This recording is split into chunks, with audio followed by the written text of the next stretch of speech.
Hi, my name is Cheryl Gu. I'm a third grade resource teacher this year, and this is my sixth year teaching. Um, I went into teaching actually I went into teaching later in life. So I was originally working on my master's in counseling when I learned that one of my own kids had a learning disability, and I was attending his. I was going into his meetings, like trying to figure out what was. He was a late speaker, and there were all these other little signs, but we weren't really quite certain. And at that time, I just kind of wanted to know, like, I felt like as a parent, I wanted to be able to advocate more for my child because I would sit in these meetings and feel super intimidated and not certain as to how I could support him better. So from that, I decided to start taking some education classes and some special education classes. And by chance, I really enjoyed the class. I was one of those people. I didn't like school kid. I was one of those that kind of just like my mind was always everywhere else but in the classroom. Um, so it was interesting because from that experience, from being able to work with him and trying to support him, I was able to find my own passion and my own interest and through my own challenges, I can empathize and I notice that it helps me in my teaching practices so that I can, break things down to what, the students really need. And that's really the main reason why I went into teaching. And now he's in eighth grade, but definitely he knows that for a fact that, hey, he's the one that inspired me to go into this field. And never would have thought I would like to be working in a school, but absolutely love it. And yeah, so that's why. Hi, my name is Pam Wallen-Savage, and I am the fifth grade special ed teacher at Wicklow School on the Big Island, and I teach inclusion and have actually been in sort of a team teaching role the past 3.5 years. I'm in my third year of being a licensed teacher, but 5 years if you count my 2 years of e-hiring. And uh, really, I think the reason why I teach elementary is because of the students. I started off as an e-hire in a preschool setting, in a fully self-contained preschool at Waikoloa. And they were adorable. I love them. And my mentor at the time was like, you might want to teach older kids one day. And I was like, no, I won't. And she's like, well, you never know. If you teach, kids at a different grade level, you might like that more. And I thought maybe, but maybe not. The next year, I started the post-bac program at UH, and I didn't want to teach that year. I just wanted to focus on my studies. So I became an EA at my school, and they put me in the kindergarten and with first and second and third grade. And I was like, maybe I do want to teach older kids after all. These kids are great. I love this age.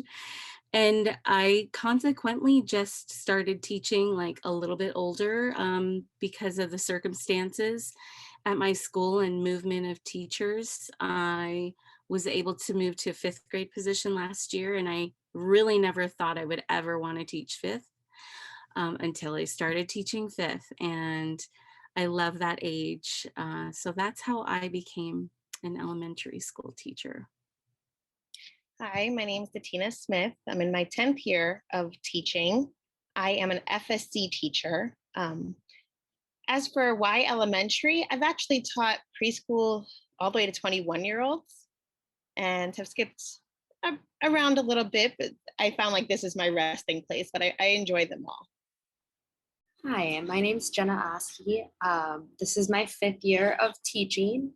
I actually began college not wanting to teach. I did not want to teach at all, nothing to do with it. It looked like a lot of hard work. I was not into it. And after working with kids one summer at a park, I decided to actually change my major 2 years into school. I started out general education. It was always elementary. I started teaching kindergarten, first grade. I went back and forth between the two. And I noticed at the school where I worked that we didn't have enough special education teachers.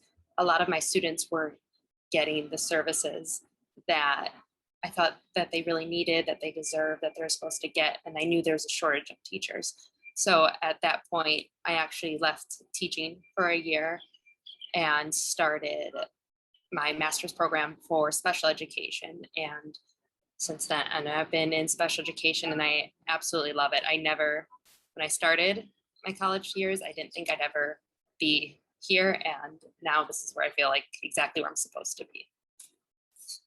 Hi, everybody. My name is Mo, and I have taught preschool just like some of my fellow SPEDucators.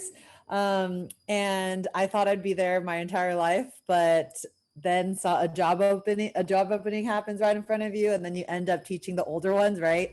So I teach kinder through second, so it's kind of a huge age range. But why I got into special education in the first place was I just have a heart for those who need the support. So the ones that are falling behind, the ones that have trouble, that don't necessarily like school because things are hard, or just the students that have to just try harder. I just had a heart for them. So then, and why I love elementary education is because I love teaching reading. It's my favorite thing ever. But also when they're that young and you teach them the mindset of, I can do it and I love learning and I can read, you kind of see that affect their entire life, go in their social life. So the older they get, and I have the same kids for 2-3 years possibly, the goal is for them to be back with their general education peers, right?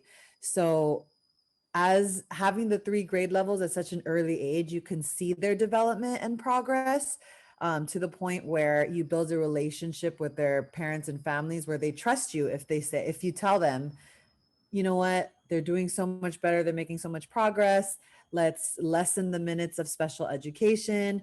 The goal is general education. So that's what I love about kinder through second, just building that foundation of school and learning. But yes, that's all. Hi, my name is Lauren Collier. I am a special education teacher who is currently doing inclusion, resource, and fully self-contained, which is, my dog. Sorry about that. He's been quiet this whole time. Anyways, so I teach all 3 just because of the way that my school is set up and the needs of my students. So the reason why elementary school is because I received special education services as a child, and I felt like the most support I got was in elementary school. And because of that, teaching special education is a little bit easier for me because I'm like, I know these supports, I use them myself. So that may not be something that you can necessarily help you, but I do think that like, it's a great age. And I love teaching elementary school.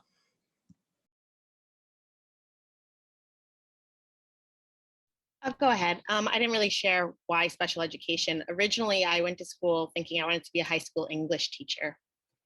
And while going to school, I was working in a preschool, afternoons closer, and I learned that I have a knack for working with kids with some difficult behaviors. And I just fell in love with helping kids work through those behaviors. And I went back to school and changed my major and ended up being a special ed teacher. I can go with the elementary. It's pretty much what Mo said.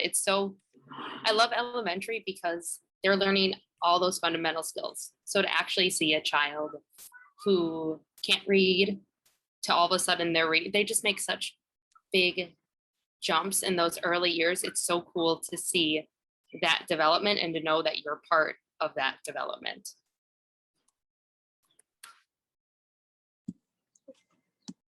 I was like, is someone calling on us or do we just help ourselves? I did mention a little bit in my intro slide, but I also wanted to add, it's also like your heart and your personality too has to fit the age group, right? So for me, for example, I could never picture myself in high school with the older ones. I love the little ones. I have the energy levels to match theirs, sometimes more. things like that. I'm not afraid to sing on randomly, or and I don't ever embarrass myself. The kids sometimes it's just where your personality fits.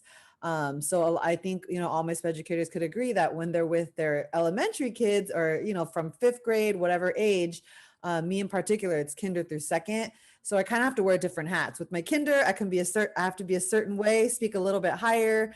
In 2nd grade, I'm more just myself, just lay it on them the way I am. But right, every age you kind of have to play different roles. So yeah. Oh, sure. I guess I'll go next. I also like that the gap is smaller. So, when you're working with kiddos in elementary school, the gap is not as big as when you're in middle and high school. I taught middle school for 1 year, and that gap was huge. And it's challenging to try and close that gap. And I feel like a lot of the things that we teach in elementary school are like practical, important skills, whereas upper grades, some of that stuff is like, we have to reteach ourselves in order to teach it to them, because we never use that anymore either. You know what I mean? So it's just a lot more relevant. And the younger kids also, they seem like they're a little bit more motivated and excited to learn. And they just still have that love of learning that's easier to build on, instead of try to grab it. And, when it's the upper grades, it's hard to go and get, and if they've already lost that love of learning, it's hard to, make them have that again. So I also think with elementary specifically, there's that sense of urgency. Like if we do a really good job right now laying all the groundwork, then maybe we can rescind you and you will be fine once you get to middle school, high school. So I feel like it is so important to make sure that we have good special education teachers in elementary school, because we want to teach you how to live with your disability and then learn with it and move on and be back in gen ed or still be in this bedroom. But like if we don't get those skills early, it is going to make life so much harder. Because even like Cheryl was saying, like, yes, there is that big gap, but also like things are more age appropriate in elementary school. It's really hard to find a leveled book at a kindergarten level that is appropriate for a 6th grader. So we got to make sure that we get these skills well when they're younger. So I think that the sense of urgency is it's kind of one of those things that weighs on you, but it's also like, okay, it's such an important job. We got to get this.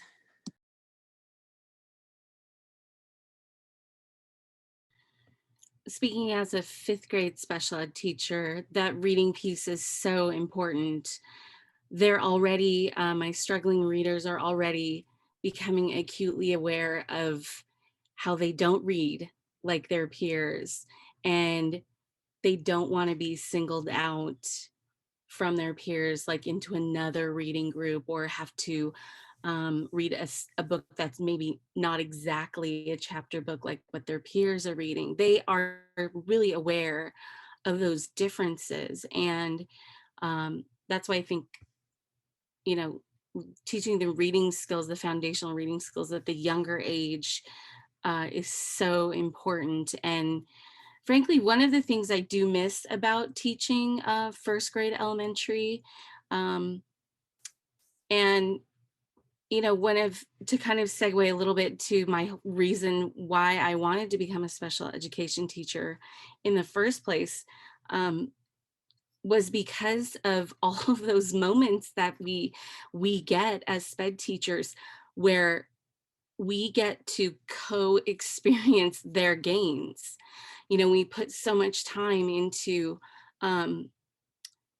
like helping them. Not that other teachers don't. I mean, every teacher puts a lot of time into their craft, but I feel, and I can only speak for myself, that as a special ed teacher, I'm living their disability right alongside them as I'm teaching them. Like I'm trying to put myself in their position of like, what does it feel like to not be able to hear the sound of this letter, or to know how to put these sounds together to make a word? And when a child finally does that all on their own, even if it means they can only read like a 5-word sentence, you just want to go celebrate, because they're so happy and proud of themselves. And like giving that to a child, to me, I feel like is my daily goal as a SPED teacher. So if that's something that you want to feel and be a part of, then I think maybe becoming a special ed teacher is something to consider.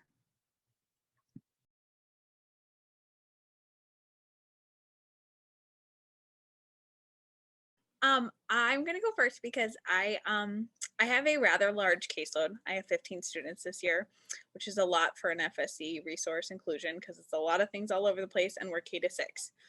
But I will say that one of my favorite things to do is actually write IEPs because you spend so much time thinking about this one student. And I joke with my EAs that after I write an IEP, I'm like, this one's my favorite this week because I just spent so much time like thinking like, okay, where do we want to be for a year from now? Where are we right now? And I do collect data all the time, but like when you do those like assessments for the IEPs, you're like, holy cow, we made 2 years worth of gains in this subject, or like even with some of my students who would be like your more typical FSC student, like I see that they're like make even bigger gains. Like we're talking like they fell in 0 to 18 months, and now we're like 36 to 48 months of like on an assessment. And I'm like, it is so amazing to see that growth when you are looking at an IEP. And I feel like if you kind of look at it from that frame or mindset, it doesn't make it as frustrating that we're doing all of this paperwork because it's this like special document that's just for this student.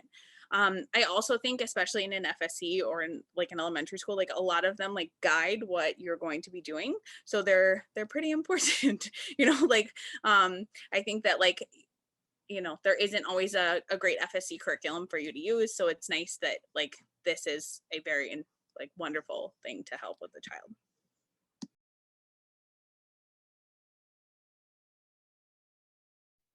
All right, I'll speak on it next.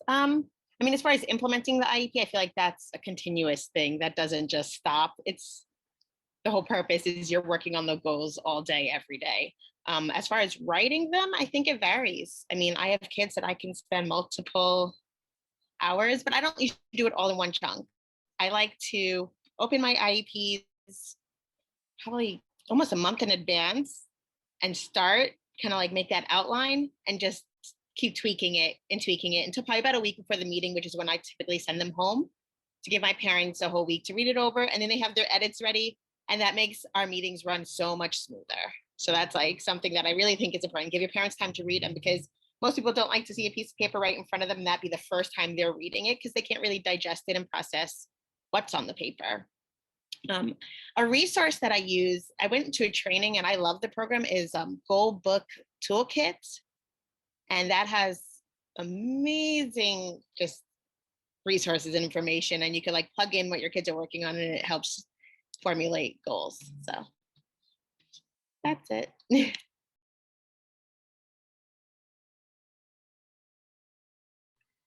I just want to piggyback on what Datina said. I also use Goalbook, and it is a really excellent program. So for special ed teachers out there that don't use it yet, it might be something to ask your school about.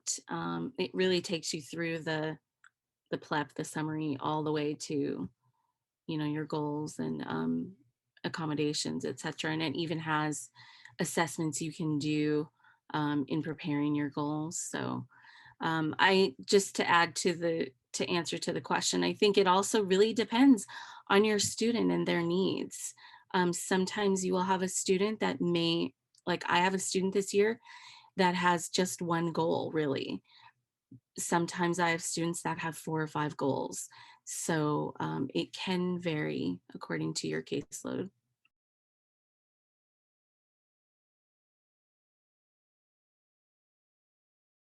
This is a silly one, but I also think Googling is really helpful. Like whenever I have like a random skill that I'm like, oh, we really need to work on, I don't know, I can't even, like working memory. There's always like, I'm like, oh, let's look and see. And I think that that is I mean, I know that's not a specific resource, but you're going to come across some random skills that you're like, I'm not 100% sure on that. And there's nothing wrong. And Google does a great job of their like scholarly articles at the top. So you can find a goal and then match it to something. You're like, oh, cool, this is research based. So I think that that's a really helpful tool. I also think other special education teachers at your school are truly amazing. I think that like making sure that you're having a good fit in your special education department wherever you go is huge because they're going to be a main resource for you. That's definitely very helpful. I'm gonna piggyback off of Lauren because that I'm glad that you said that because honestly, I've done that more times than you can imagine. Just Googling, just because sometimes it's hard because you want to make sure it's a SMART goal, right? So we want to make sure it's very specific, and we have to really think about how we're putting it together and making sure that parents can understand it, and all of these different things. You want to make sure it's measurable and all of those things that we know. But realistically, we don't always, like, we know what they need to work on, but how do you create that goal that's measurable, right? So then sometimes you just Google it. We don't use it verbatim, but we do, just to get ideas. And I know a lot of people might, like, I collect my goals and objectives that I have for all my students since I started teaching.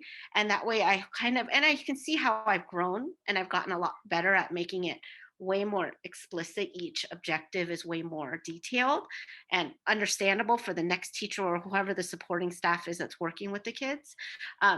But that process helps me, and like looking at other people like Jenna's goals and objectives, it helps to kind of better our own skills, so.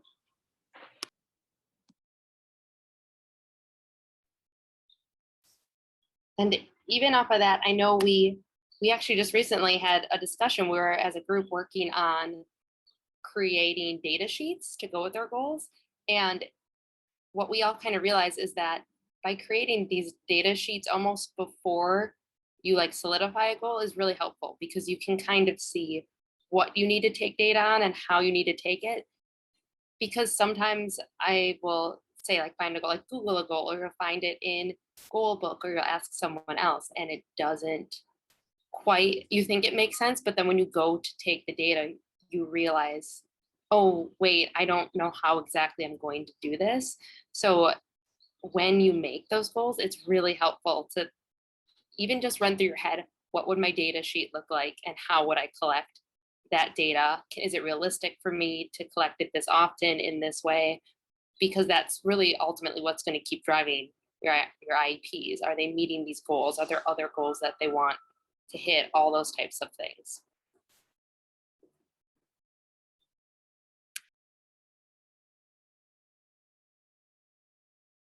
I'll speak first to it. So being FSC, I have a lot of aides and PPTs and RBTs and just like supports. So something that I do to kind of keep my classroom running smoothly is, one, I try to focus on everybody's strong suits. Everybody has something they're really good at. Delegate those tasks to that person and don't focus on things they're not so great at. Like my EA is wonderful with organization. Well, that's not necessarily my strong suit. I'm great with behaviors and she's not. So really hone in on everybody's strong suits and let them know you appreciate that. Like giving validation is so huge to keeping your classroom running smooth. Nobody wants to come up to work if they're not appreciated. So I would say that's always my main focus, is me not saying you have to bribe them, but I definitely pick up like donuts and coffee every once in a while and just tell them thank you. And it makes them want to be there and it helps makes things run smoother. Just to piggyback off of that, you cannot run especially an FSC classroom without EAs. Like you just can't do it. So, and I think that it's a mistake that a lot of new teachers make, because they're like, I know what I'm doing. It's like, okay, but your EAs have been doing this a lot longer. They definitely know what they're doing. Like you may have the degree in the background and whatever, but they know the students. They have been at the school longer. They can help you with so many things. And I think making sure that you understand that they really are there to help you, and you need to understand that you can't do this without them. So yeah, EAs are the best. PPTs are wonderful. Like we could not function without them. I just cannot speak highly enough about them as individuals. As far as like how do you run a highly effective SPED classroom, I think a really important thing is high expectations. I have very high expectations for all of my students, regardless of disability types, regardless of like the amount of minutes they have.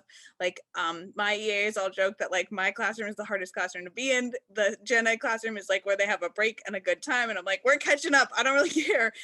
So I think that it is important that we have these high expectations for our students, because then they achieve them. And so I think that that is like the biggest thing, is making sure that like regardless of disability type, I expect you to come to school and learn.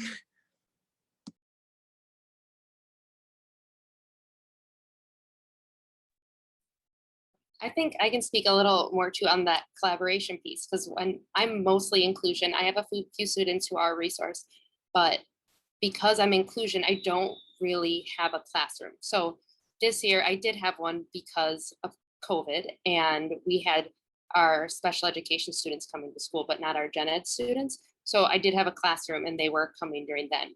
But now we're transitioning back to a lot of my students are in the classroom the whole day. So my classroom is the gen ed classroom with those teachers. So really getting to know those teachers is huge, and working with them and making sure to put a system in place from the beginning about how often you'll meet, when you'll meet. We're talking about I'm with my teachers almost the entire day. I talk to them every chance I get. And we really try to make the classroom be a space where students feel like they can ask any adult for help at any time. So it's me, it's our EA, it's the general education teacher, and all of our students get support in their own ways. We all work with special education students, we all work with the general education students. And I found that to be extremely helpful. And then it even helps, say, on days that you have to take off and you can't be there, you don't have to worry about someone brand new coming in to work with your students, because you have these really strong supports that are in there. So it helps throughout the year in all different circumstances. And then even when I pull my resource kids, I try to keep those expectations that are in the gen ed room and also carry them into, say, my own space if I'm working with those students. So they know that they have high expectations in all places. They're able to do these routines and all these things, no matter where they are, who they're with. And I think that's huge. The collaboration piece is huge with especially with our EAs and with our gen ed teachers.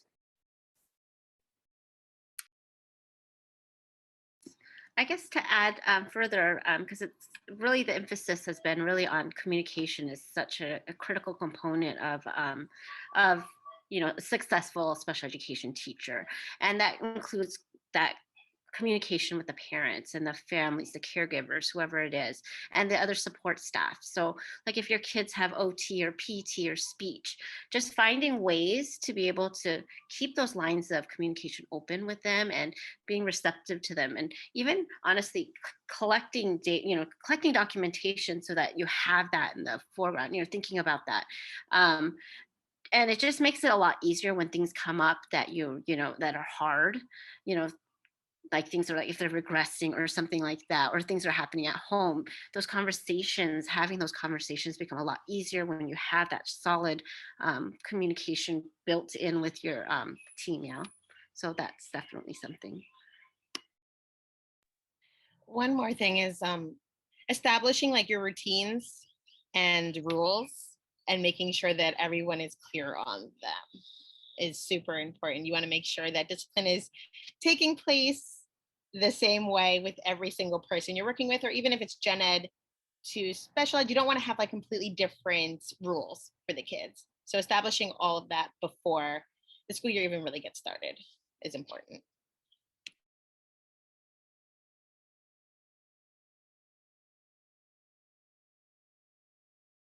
I guess I'll start. I know we're probably all going to respond about the same way because we probably have systems in place within our schools.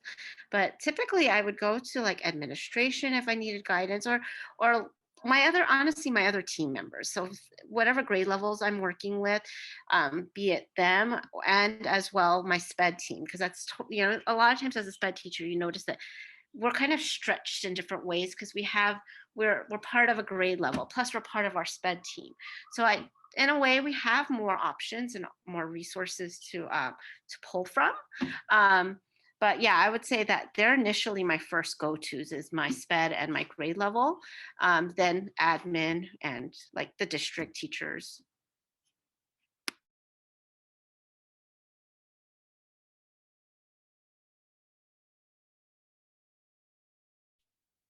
So I'm pretty much the same answer. I'm gonna say I go to the rest of my team members, then admin, SSC if I need advice for something. That's probably pretty standard answer.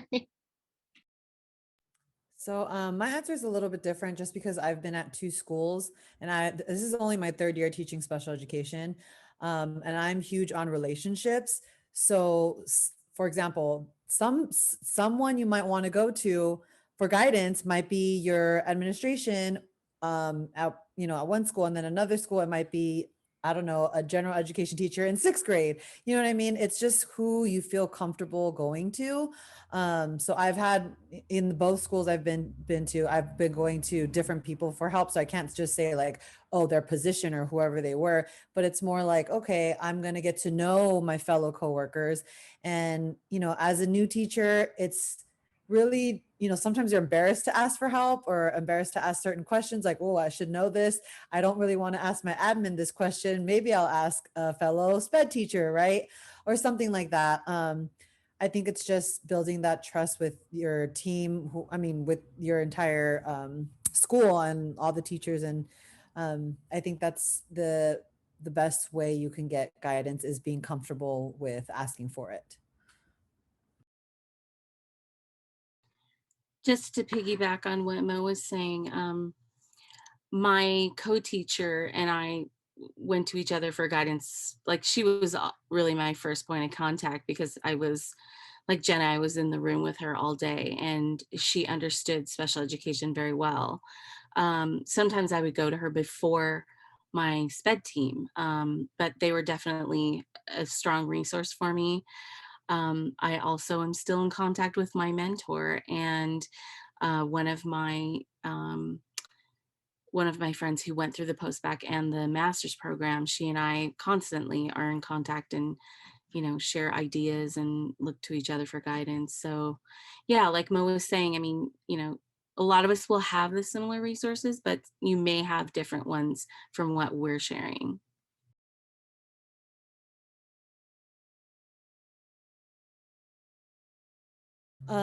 So what types of people do you collaborate with and how much time do I spend collaborating?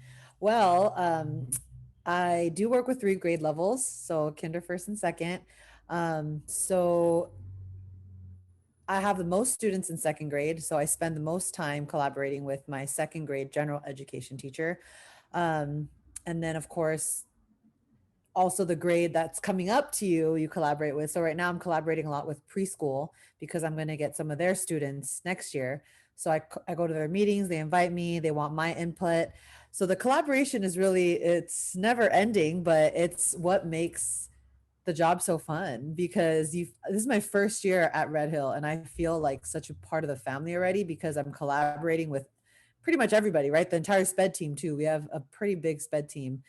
So how much time? I would say every week. Definitely. I just got an Apple Watch. So my general education teacher, so it's so easy. I'm not trying to promote this, but literally I'll tell my students, hold on, Mrs. The general education teacher, she's texting me and it's about like, oh, do I send this person or like, I forget, or we're working out schedules, but it's so easy when you have technology now. But what I'm trying to say is we collaborate every day. But for the other team members, definitely on a weekly basis for sure. Whether it's through email, talk in person. But I have the most students in second grade. Every day we collaborate, we talk.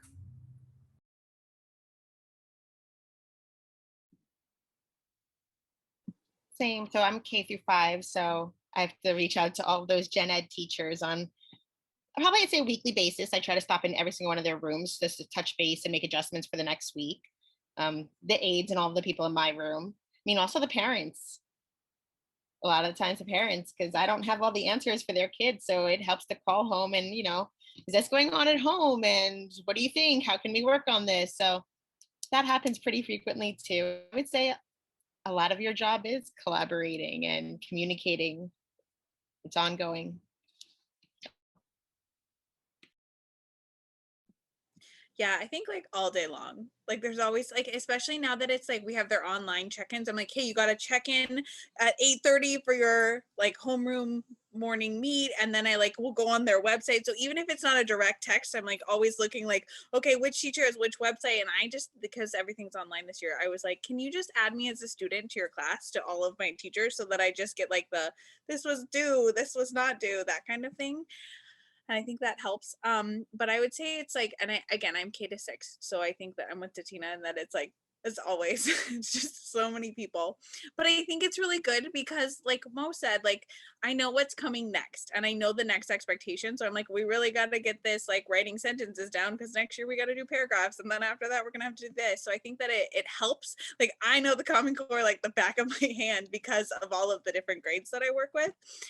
So I think that it's good, and I also think that it's great because I will know when we're going to get a new special education student, because I'm already talking to this teacher. They'll ask a question for me, or maybe we won't, and they're going to try an intervention I have. The student may not have RTI services, but I'm like, why don't you just try this or give this student an accommodation? And so it makes my students blend in more when some of their general education peers also get some accommodations, because I'm like, oh, here, take another like squishy seat for them to sit on, kind of thing. So I think that the collaboration is just nonstop, and it's with everyone. But that's really great because there's so many people that are on our students team, you know, so like they've got a whole group of people. I was just gonna say that, like, it's collaboration all day, every day, but those people that you collaborate with end up being some of your favorite people. I just feel like we reach out to each other for everything. We'll text back and forth. We can ask each other for anything. That's gen ed teachers, EAs, even some of the, because you'll be collaborating a lot with the service providers. So you'll have speech, language, OT, PT, all of those people. And just depending on your students' needs, you might be talking to those people almost every day, or you might go a year where you don't really talk to any of them because your students don't need that at that time. But it's that's part of being a special education teacher, I feel, is you're collaborating all day, every day with everyone, but it's really, really awesome.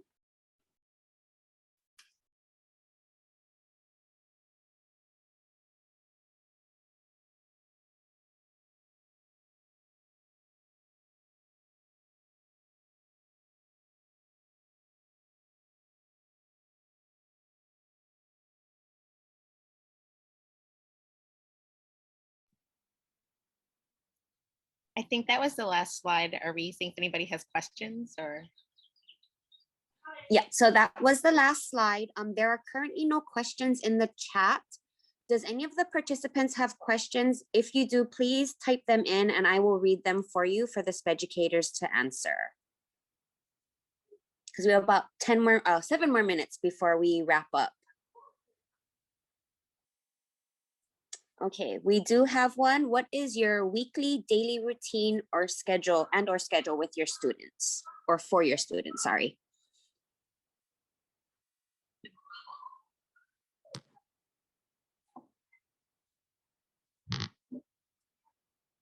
Anybody want to address that one? Scheduling, routines? I think it really depends on your location, your students. So it's going to vary, I know, among all of us. So for example, because mine is inclusion, I take the 3 classrooms that I'm in, I look at their daily schedules, and then I make a schedule of where I'm going to be at all those times and where the EA is going to be at all those times. And most of it will be in the classroom. There will be some pull-out times during times that we feel are appropriate. So that might be with, I'll work with the gen ed teachers to see when the good pull-out time is. But I know that will probably look very different in some of our other SPEDucators classes because they are resource or FSC.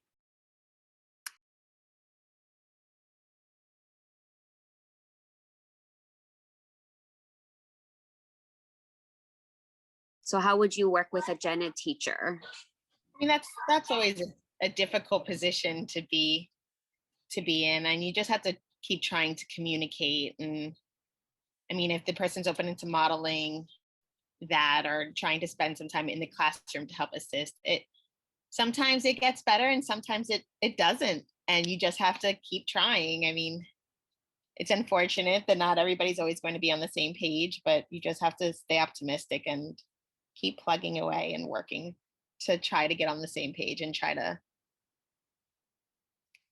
win them over and get them to understand your students and want to participate as a team. I think it's also Okay.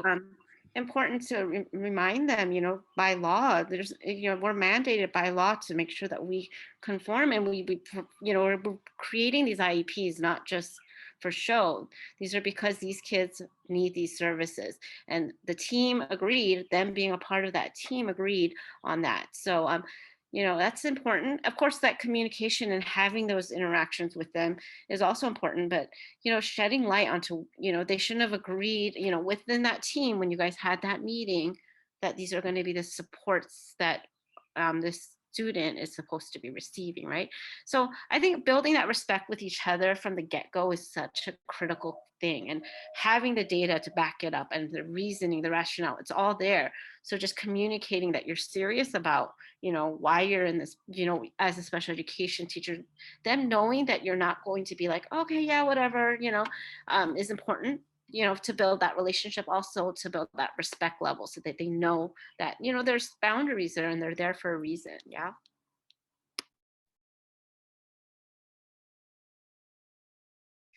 They're wondering, what is something you wished you knew as a first-year teacher that you know right now?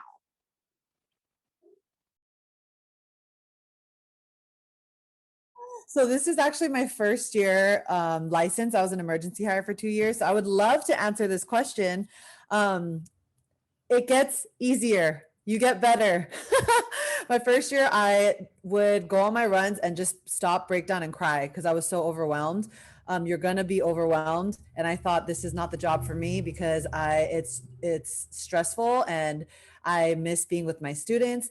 Take the time to be with your students, because as a first year teacher, I was like, paperwork, IEPs, meetings, prepping, blah, blah, blah, data. And because I taught gen ed first and I didn't have not nearly as much of any paperwork or data collection and things like that. So when I taught SPED, I was like, this is ridiculous. I feel like I'm not even with my students. So take a breather, the more you work with your students, the easier the paperwork gets. I wish I knew that. And that it does get, it's my third year and I can say this, right? So from year 1, 2 years later, and I'm like, whoo, yeah, I got this. That I hope can be encouraging to first year teachers who you will feel overwhelmed, guaranteed. So that's just something that's promising that you can look forward to. And I think it's important to ask for help. Don't feel like you have to put everything on your shoulders, because I think that's one thing that causes burnout a lot of times for new teachers. They feel like they got to do it all, or they want to do it all. Honestly, go out there and ask for that help that you need, because people are there to help you and they're not going to judge you. I promise. We all want each other to succeed, because we need more teachers, more SPED teachers, that stay in the field. So yeah, just ask for help, because there's no judgment. Promise.